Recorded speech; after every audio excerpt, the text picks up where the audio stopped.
চাচা কি তরুণ গাছ কাটতেছি রে ভাতিজা। কেরে আপনার পোলাওয়ান নাই ফুলাবান আছে, ফুলাবান বাপজি তো হয়ে গেছে। কেরে কাজ কাম করে না, ঢাকাতে আয়াও গরু ডাইতে দেওয়া। দেখুন তো এই গরুটা কেমন শুকায় গেছে। কোন গোটা এই যে লাল লাল লাল না কালাটা লাল দেহাটা দুইটাই। দেয়াটা তো একটু তাজা আছে দেয়া যা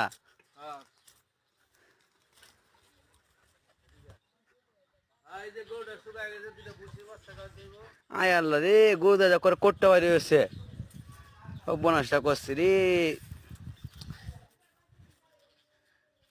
আয় আল্লাহ রে ক্যালসিয়াম টেলসিয়াম খাওয়ান যে মে খালি কাকা গাছ গুছ কাটলে হইব মে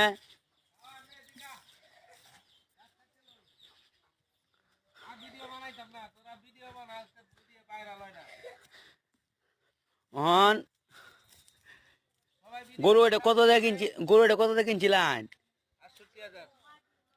সবাই ভিডিওটা সাপোর্ট করবেন। আমি ঢাকাতে আইছি, জ্বর নিয়ে এই গরু লেগে ঘাস কাটতেছি।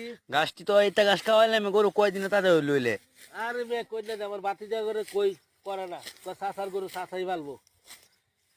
আমার ক্যাত গৃহস্থি কি করুন নাকি তা গৃহস্থি এই মিরস্তি যে ক্ষেতটি কামলা দিয়ে করাইছি, এই ক্ষেতটি কয়টা কেতে ন আমার দিক এই ক্ষেতটি যে কামলা দিয়ে করাইছি। আর এটা এই যে ডাইলে এটা মানুষের কাছে আড্ডা দিয়ে দিছি, তারা কইরে অর্ধেক দিব। তো প্রিয় দর্শক, আমার ভিডিওটা যদি ভালো লাগে অবশ্যই কমেন্ট বক্সে জানাবেন, লাইক শেয়ার কমেন্ট করবেন। আশা করি আমার ভিডিওটা ভালো লাগবে। যদি আপনার কাছে ভালো না লাগে তাহলে কমেন্ট করে বলবেন, আমি ভিডিও আর বানাবো না। যে ভিডিও ভাইরাল হয় না এই ভিডিও বানানোর দরকার নাই। ঠিক আছে প্রিয় দর্শক, আসসালামু আলাইকুম। সবাই আমার সাথে থাকেন, সাপোর্ট করেন।